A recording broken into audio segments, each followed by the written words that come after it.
सांस संबंधी रोगां की। तो सांस संबंधी रोगां की जब भी आप बात करा तो सबसे पहली आबार लोगों का जो दिमाग में बात आवे है कि कोरोना का बोला, दूसरी बात करें तो स्वाइन फ्लू।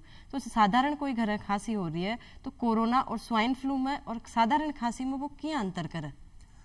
कोरोना और स्वाइन फ्लू में खांसी होती है और साधारण खांसी भी होती है। इसमें अंतर करने का सबसे अच्छा तरीका यह है कि कोरोना और स्वाइन फ्लू में बुखार आता है, बुखार के साथ में उसको सांस संबंधी परेशानियां बहुत जल्दी विकसित हो जाती है।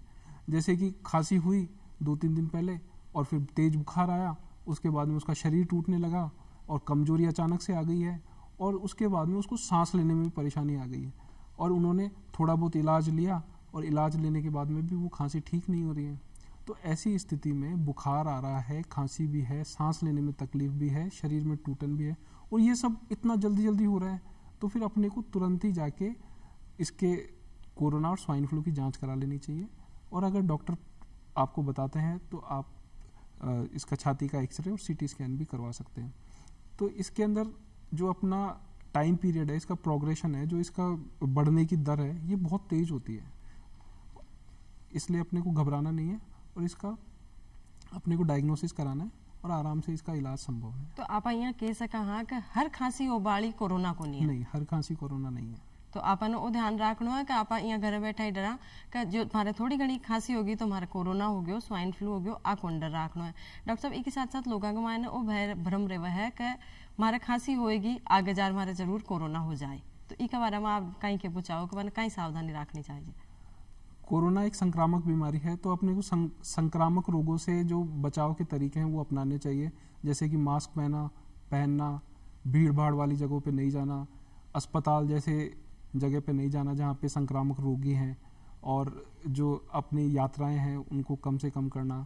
अगर कहीं बाहर जाना भी पड़ रहा है तो अपने को सोशल डिस्टेंसिंग मेंटेन करनी है, बार बार हाथ धोने हैं या फिर सैनिटाइज़र का उपयोग करना है और कपड़े आकर के बदलने हैं।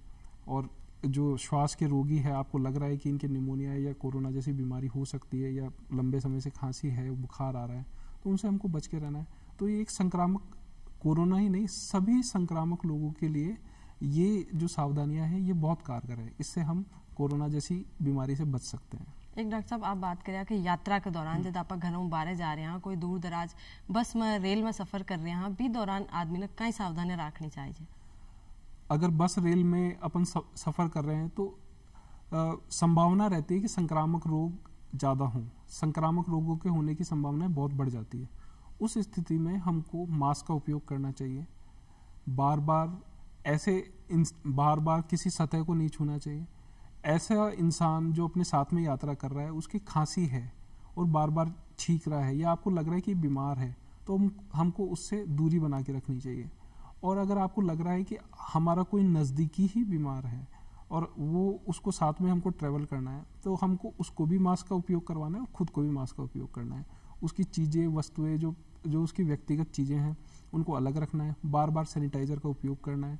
और इसके साथ में हम सारी सावधानियां बरत रहे हैं, इसके साथ में हमको ध्यान भी रखना है कि हमारे बुखार तो नहीं आ गया, हमको खांसी तो नहीं हो गई। अगर संक्रमित व्यक्ति के साथ हम हैं और हमको भी कुछ हल्के लक्षण आ रहे हैं तो हमको तुरंत ही जाके जांच करवानी चाहिए। एक सर डॉक्टर साहब जब आप टाबरा की बात करा तो टाबरा खातर आप आजकल नयो तरीको चल रहे हो है कि टाबर ना माटी में मत खेलवा दो, कि माटी में खेलिया भी खांसी हो जाए, भी सांस संबंधी कोई भी बीमारी हो जाए, माटी में घना कीटाणु है, सगली बीमारियां जाने तो आजकल की पीढ़ी को मायने सगली बीमारियां माटी में ही आ रही है। तो बीका बारे में आप माँ दर्शकों ने बताओ कि वास्तविकता में कहीं माटी में ही है सारी बीमारियां? नहीं, ऐसा कुछ भी नहीं है। मिट्टी में खेलने से कोई सांस की बीमारी नहीं होती है। जो हमारे यहाँ पे मिट्टी है उसके जो कण हैं काफ़ी मोटे होते हैं, तो वो सांस के अंदर चले जाएंगे या सांस के साथ में जो अपने फेफड़ों में चले जाएंगे, इसकी संभावनाएं बहुत कम होती है। तो मिट्टी में खेलना एक सेफ है। जो धूल होती है, जिसके बारीक कण हैं, जो अपन झाड़ू लगाते टाइम पे उड़ती है, ऊपर जमा हो जाती है, वो डस्ट है, वो एलर्जी करती है और उसी के साथ में हमारे कई बार कीटाणु भी चले जाते हैं। तो इसलिए मिट्टी में खेलने से कोई परेशानी नहीं है, बल्कि खेलेगा कूदेगा बच्चा तो वो स्वस्थ रहेगा, फिजिकल एक्टिविटी करेगा तो उसका आहार भी अच्छा लेगा और वो स्वस्थ होने की संभावना उसकी ज़्यादा है।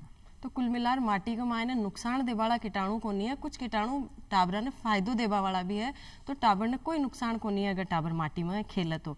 डॉक्टर साहब एक साथ मैंने यह बताओ कि अब बीमारी कहीं आनुवंशिक हुआ है कि हमारे घर में हमारा पिताजी ने है तो मन भी हो जाए, आबा वाला हमारा टाबर में भी हो, कहीं इस तरीका की बीमारी है, सांस संबंधी सगली बीमारियां?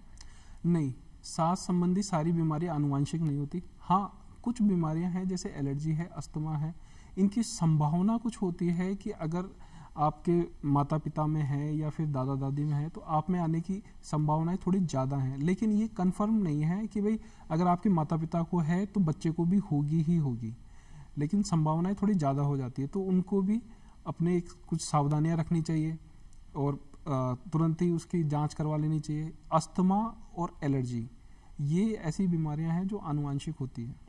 कुछ चांसेस के अंदर दमे की बीमारी भी आनुवंशिक होती है, लेकिन जो संक्रामक रोग हैं ये आनुवंशिक नहीं होते।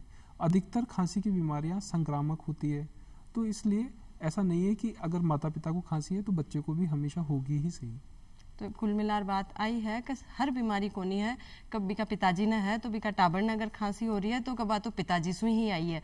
सगली बीमारियां, सगली खांसी, सगला सांस संबंधी रोग आनुवंशिक को नहीं हुआ करे। डॉक्टर साहब एक अलावा वहाँ के ग्रामीण दर्शक भाई बहना ने आप बताया कि किसान आना तो विशेष सावधानियां रखनी चाहिए जो आप मैंने बता दिया। इसके अलावा जो पशुपालक है जो खेता में काम कर रहा है साथ साथ में पशुपालन भी कर रहा है, बन कहीं सावधानी रखनी चाहिए?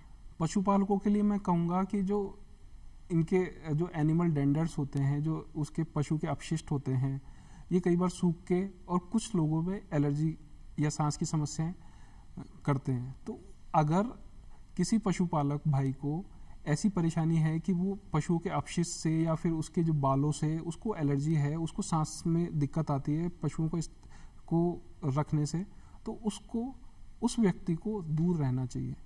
और इसके अलावा कोई परेशानी नहीं है पशुपालकों को, अगर उनको परेशानी है तो वो एक जाके एलर्जी टेस्ट भी करवा सकते हैं, जिससे कि उनको पता लगेगा कि मेरे को इस चीज़ से एलर्जी है। बस उस पदार्थ से, उस तत्व से अपने को दूरी बना के रखनी है, थोड़ी सावधानियां रखनी है और बाकी कोई दिक्कत नहीं है। और दूसरी चीज़ मैं कहना चाहूँगा कि कई बार क्या है कि पशुओं के अंदर टीबी हो जाती है, तो अगर वो पशु बीमारी ग्रस्त है और उसका दूध का सेवन हम करते हैं, कच्चे दूध का सेवन, तो पेट की टीबी होने की संभावनाएं रहती है। तो पशुओं का हम ध्यान रखें, बीमार पशु के दूध का सेवन नहीं करें, कच्चे दूध का सेवन भी हम नहीं करें। अगर पशु को बीमारी हो रही है तो उसको पशुओं के डॉक्टर को दिखा के उसका इलाज तुरंत करवाएं। एक ही साथ डॉक्टर साहब आप जो बात कह रहे हो कि ज़्यादा नुकसानदायक जो माटी है या जो भी सांस संबंधी रोगों को कारण है वो घर में जब आप साफ सफाई करा, जो पतली पतली माटी हुआ है जो साफ सफाई में निकले बा हुआ है, तो वहाँ के महिलाओं को तो संपर्क ज़्यादातर आंसू ही हुआ करे, तो बन कहीं सावधानी रखनी चाहिए कि साफ सफाई तो साफ करनी ही पड़सी, घर में रेसी तो काम तो करना ही पड़सी, तो बी के खातिर महिलाओं ने कहीं विशेष सावधानियां रखनी चाहिए? महिलाओं को ये सावधानी रखनी चाहिए कि अगर उनको बार बार खांसी हो रही है, बार बार अस्थमा जैसी समस्या हो रही है और हमने चिकित्सक से संपर्क किया, उन्होंने कहा कि भाई माता जी या बहन जी आपको तो अस्थमा है, तो उस केस के अंदर अपने को झाड़ू लगाने से अच्छा है कि हम पोछा लगाएं। एक बार की जगह अगर सफाई नहीं हो रही 2 बार पोछा लगा लें। और अगर फिर भी धूल मिट्टी जम रही है, उसको साफ करना जरूरी है, तो हम मास्क का उपयोग करके और साफ सफाई कर सकते हैं।